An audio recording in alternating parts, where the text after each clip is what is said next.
A lot of people who are gonna give you advice on how to change your life, they're gonna say, oh, just do this, oh, just do that. Like it's easy to change.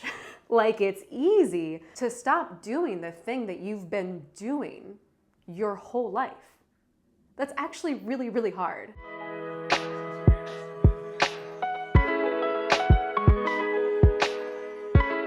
How to stop reacting and start creating the life that you want.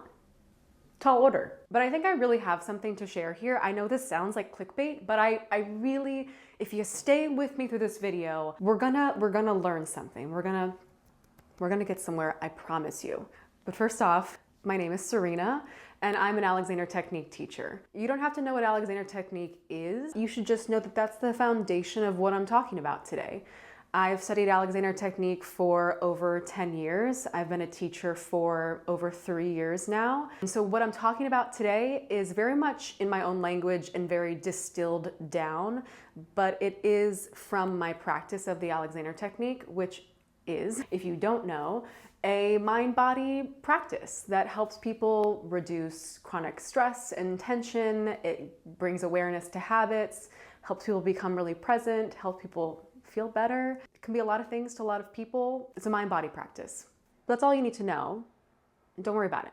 We'll come back to it later. If you want to know more about the Alexander Technique, write a little comment down below. Let me know. I would love to talk more about the Alexander Technique. But today, we're going to talk about how to go from reacting to creating, which I believe is really about going from reacting to responding. Reacting to responding. Sounds like the same thing, but I'm trying to make a distinction here. In order to talk about reacting and responding, we actually first have to talk about stimulus and response. Stimulus and response. So stimulus, I'm talking about literally anything that could stimulate, right? Anything that creates a response. It really can be anything, it's just we're kind of talking about a thing. So a stimulus could be, this is the stimulus.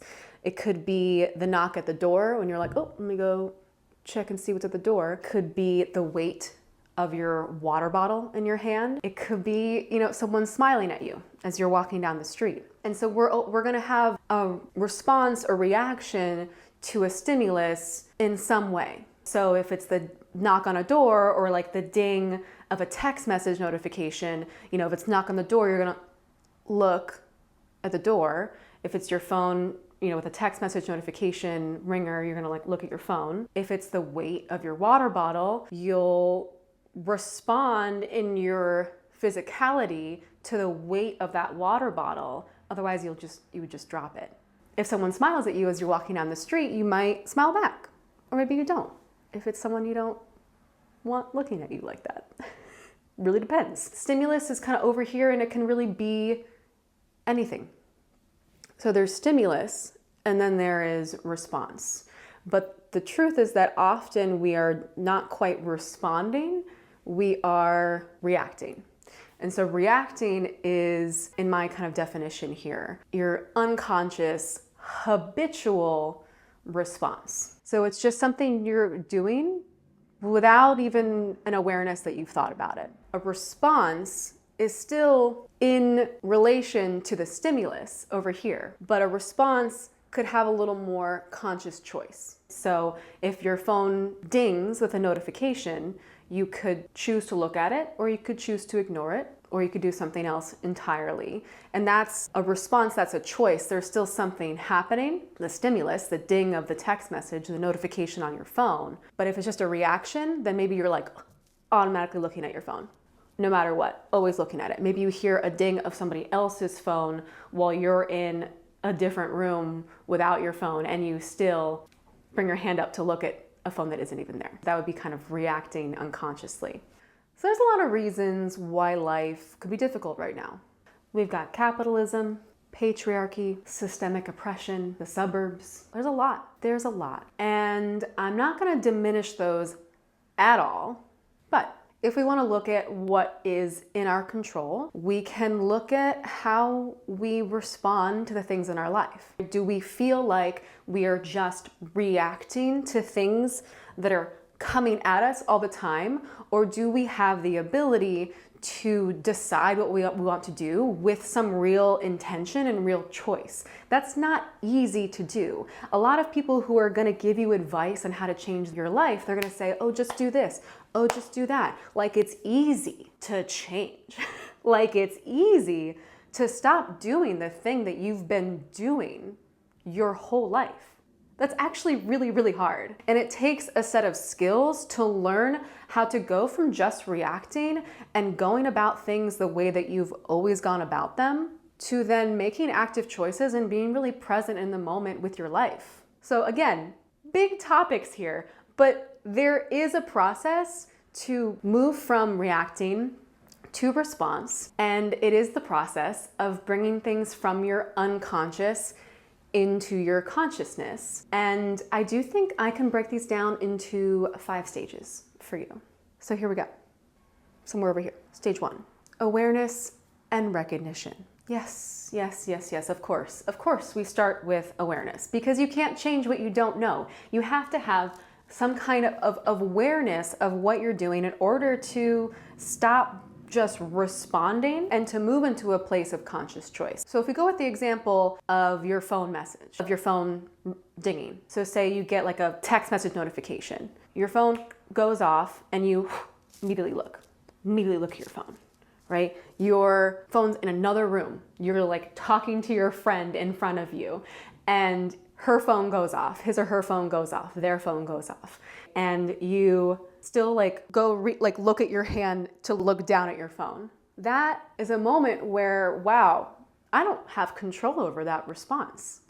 There's part of me that is very aware that my phone is not in my hand, but I'm still looking right down at it as if it's there. And usually this awareness happens when you have some kind of exaggerated situation where suddenly it's brought to your attention. So maybe it is this moment where you look down at your hand and you're like, why am I looking at my hand? I know my phone is not there. Or it gets pointed out to you by someone else who's like looking at you from the outside and your friend's like, what are you looking down at? Like your phone's not there. You have a really strong reaction to like hearing a notification sound. That's awareness. Awareness and some recognition that it's something that you might want to change.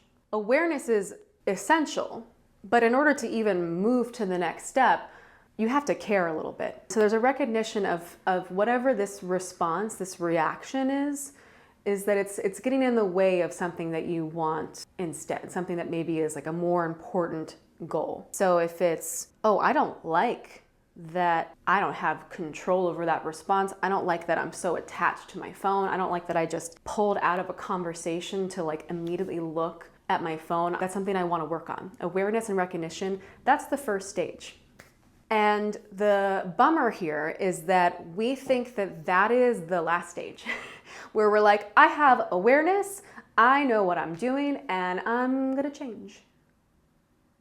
No, that is not how it works. I am so sorry. I'm so sorry. That is not how it works. We really think that it's gonna be like light switch. I've learned something about myself. I will now be a different person. And it does not work that way. Okay, I've harped on that enough. It doesn't work that way. Real bummer, but it doesn't mean that you can't change. It just means that it's not this light switch moment that we think it's gonna be. So just accepting that, radical acceptance of that is already like huge. So first stage is awareness, recognition. Second stage, noticing but unable to change. Sounds horrible.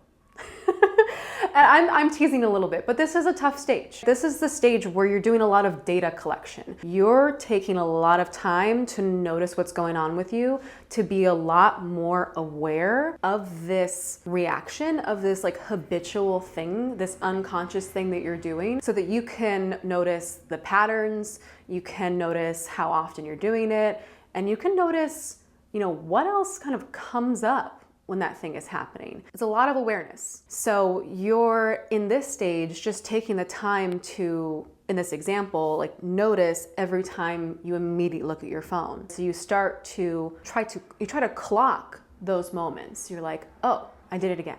Oh, I did it there. Oh, I heard a little ding over here and I looked right at my phone. Oh, okay. And this stage is so essential and important, but it really requires a lot of self-compassion for the reasons that I described before, because you're doing a lot of noticing, you're you're collecting a lot of data about this habit that you have, but you're not quite able to change it yet. You can't change it yet. You're recognizing the pattern. You're noticing every time you like immediately look at your phone, but you're not looking at your phone. You're looking at your phone. You're doing the thing, right? And we're using this phone example, but trust me, I'll connect it back to other things later. You're doing the thing. You're catching yourself doing the thing, and you have to be really nice to yourself in this process, because if you do not take the time to be nice to yourself, you will absolutely give up in this process. You will think, oh, well, this is just who I am. This is just who I am. I don't have to change. This is clearly, if it's this embedded in me, this is just a part of me. So people quit at this stage. So I encourage you to continue to practice the awareness in this stage and really value that for what it is. It requires a lot more pausing. I can make a whole nother video about what is it like to pause and kind of notice when you've clocked yourself, when you've caught yourself doing whatever that thing is that you're trying to build awareness around, and being proud of yourself and compassionate for yourself in this noticing stage. So stage 2, noticing but unable to change. Also in this second stage, you're cultivating a lot of awareness and you're learning the skill of curiosity. You're collecting all this data about yourself. You're collecting all this data about this thing that you're trying to notice. And as you're noticing this one thing, you're probably noticing other things about yourself. So you're really cultivating this skill of curiosity. Because curiosity absolutely is a skill that you can cultivate. You can learn how to be interested in you, in the world around you, in your relationship to the world around you. It is a skill that you can cultivate. So cultivating the skill of curiosity, giving yourself a lot of self-compassion, and collecting a lot of data and noticing about the thing you do. Amazing. Stage 3. So stage 3 is where you are able to change. You're able to get out of the thing that you're working on, the thing that you're bringing awareness to that you don't want to do anymore. In this case, it's the phone, right? Looking at the phone. But you're only able to change after you started doing it a little bit. You're still doing the thing, but you can kind of get yourself out of that like almost like halfway through, or like after you've already done it. So now you don't just have these skills of awareness, you have a skill of awareness and curiosity, and you're being self-compassionate and kind to yourself as you're doing all of this like deep work. I know I'm just talking about like looking at your phone, but this is deep introspective work about how you are reacting to things. So with this example of looking at your phone right when the sound goes off, right when the ding of notification happens. In this stage, you are catching yourself. You have a skill now of not just the awareness, the curiosity, the self-compassion, but you have found some resources of how to kind of come back to yourself and not get pulled into whatever the reaction is. So you hear the ding of your phone and you may start to still turn to look at your phone, but maybe you don't bring your arm up to look right at it. Maybe you kind of catch yourself right as you turn and you're like, wait, I don't need to look right away. And you have a skill of taking care of yourself here. Maybe you have some resources and tools that I can provide in the Alexander technique about how to come back to yourself and be a little more present and decide if you want to look at your phone. Because it's not that you don't ever do the thing that you're bringing a lot of awareness to. It's just you're making it a choice. You're making it not a reaction and into a response. So you are catching yourself kind of halfway into looking, and then you stop, you pause, you take time to be with yourself, and then you look at your phone. And it's usually a very different experience. It's usually a very different experience when you go about the activity with some choice. So this stage also requires some self-compassion, because you might find yourself frustrated that you're not already stopping yourself before you do the thing that you're working on, but it's just really huge to have already cultivated this curiosity, this awareness, and now have these skills of coming back to yourself and being really present and learning how to make a different choice. So that's stage 3. Stage 4. So in stage 4 is very exciting. You actually stop yourself before you do the thing that you're trying not to do. And in this stage, you stop yourself before you kind of go and do the immediate reaction, in this case, the phone, right? Immediately like looking at the phone. But it's still very much like a physical like body sensation probably, where you kind of feel like a little lighting up through your neuromuscular system of like about to go look at your phone. But you stop yourself before you actually move. But you can feel something in your system activating. You can sense that activation and stop yourself before you actually perceptibly to anybody else go about doing the thing. So you hear the notification sound on your phone, that's the stimulus. You kind of sense something in your body, your whole system of that desire of like wanting to look at the phone, that you feel something, and you stop right then and use all the skills that you've cultivated in the earlier stages, and you pause and then can decide what to do next. Huge, huge, huge. Not to be underestimated, but actually not the last step. So the actual final stage of moving from just reacting to then responding. So essentially, there's still the stimulus, but you're making an active choice.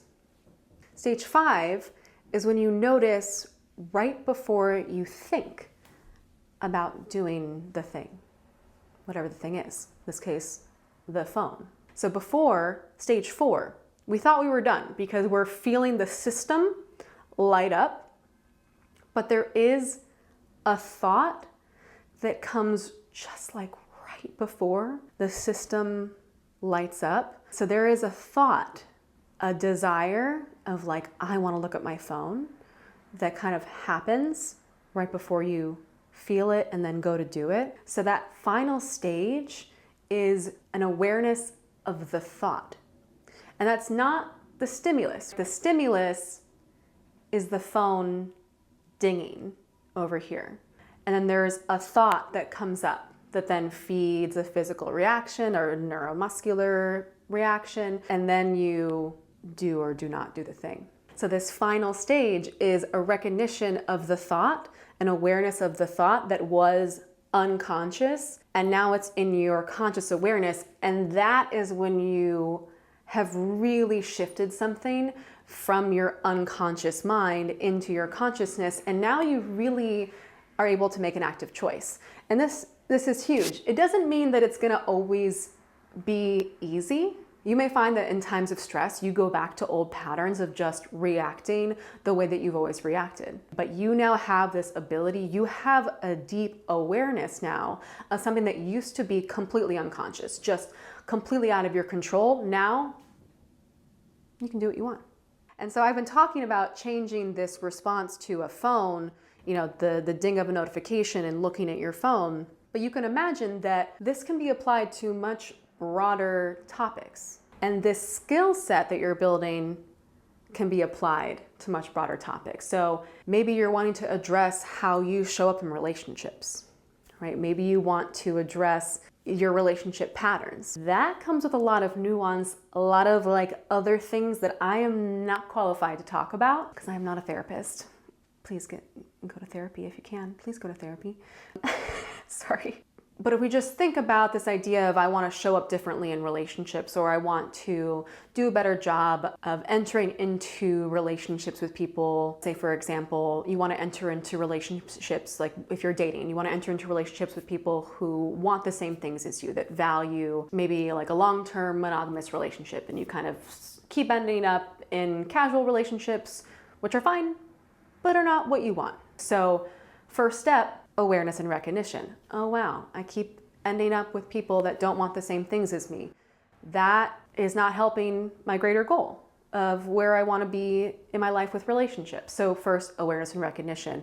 And then we think like, that's just gonna fix things. Of course it doesn't. So next stage is just a lot of noticing. In this second stage where you're not quite able to change, but you're really taking a lot of time to notice your patterns, it's really helpful to get extra guidance in that phase. In that phase, you'd probably be talking to a therapist and friends and kind of checking in with yourself a lot about how you're showing up. And you're learning a lot about your patterns, learning a lot about yourself. There's like a whole stage 2 of awareness, recognition, taking time for yourself, pausing, cultivating curiosity about your patterns, but you're not quite changing yet, but that's fine. That's stage 2. So then in stage 3, you've done a lot of work on awareness. You kind of know what your patterns are, you know what you are running into, and then you are now able to kind of make some changes, but you're only kind of really catching yourself after you're already maybe dating somebody that isn't aligned. But you're catching yourself. You're like, oh, actually, this is not what I want. I'm gonna exit over here. So that's stage 3, and that takes time because you're still uncovering a lot. But now you have skills. Now you have tools to help you get through that. Then you finally get to stage 4, where you're kind of stopping yourself before you do the thing, that you're stopping yourself before you actually go on a date with someone whose values are not aligned with yours. So like finally in stage 5, you may still, because this is a bigger, more complex, like nuanced, unconscious pattern, you may still like kind of fall into it at times, but you have like a really deep awareness of your patterning and how you think.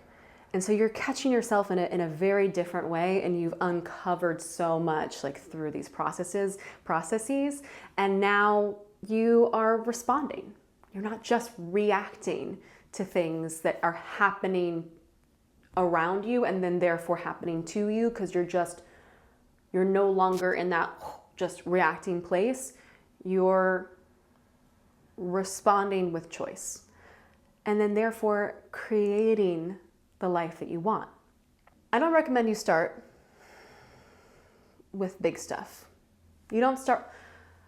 So huge important thing here, you don't start with the big stuff. You actually do want to start with something like the phone. Honestly, the phone might even be too much of a stimulus. Yeah, because the phone has a lot of stimulus in there. There's a lot going on in the phone. So the key here is that you don't start with the big things. You start with really small things. The reaction to your phone might actually even be too big, believe it or not. You want to practice with a really small stimulus. It could be the weight of your water bottle. Just noticing how you respond to the weight of picking up your water bottle. Maybe that's too boring for some people, not enough like feedback and information, but it's important to start really small, because as you go through these stages, awareness and recognition, big, you can't change what you don't know, but those first 2 stages especially, while you're just building a lot of awareness, you're pausing, you're taking time, you're cultivating this curiosity, you're taking time to like really notice what's going on with you, with your response to these like very small stimulus, very small moments. It's an opportunity for exploration. It's an opportunity to cultivate curiosity. It's an opportunity to try something new, to kind of see what it feels like to respond differently to something that you have responded to in the same way for maybe your entire life. That exploration requires a sense of safety. You have to build that foundation of awareness, curiosity, exploration in a safe place. And it doesn't mean that you won't then take it into something that is more intense. It just means that you practice in the small things, and then that skill set is still very much in you and learned when you want to then apply it to something bigger and more intense. So am I saying that paying attention to how you respond to your phone will change your life? Kind of yes. Kind of yes.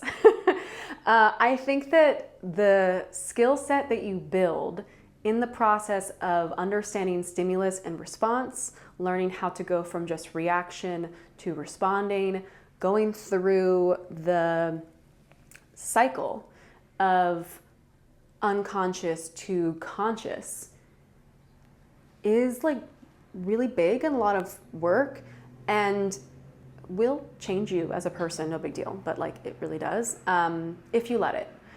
And this is my offering.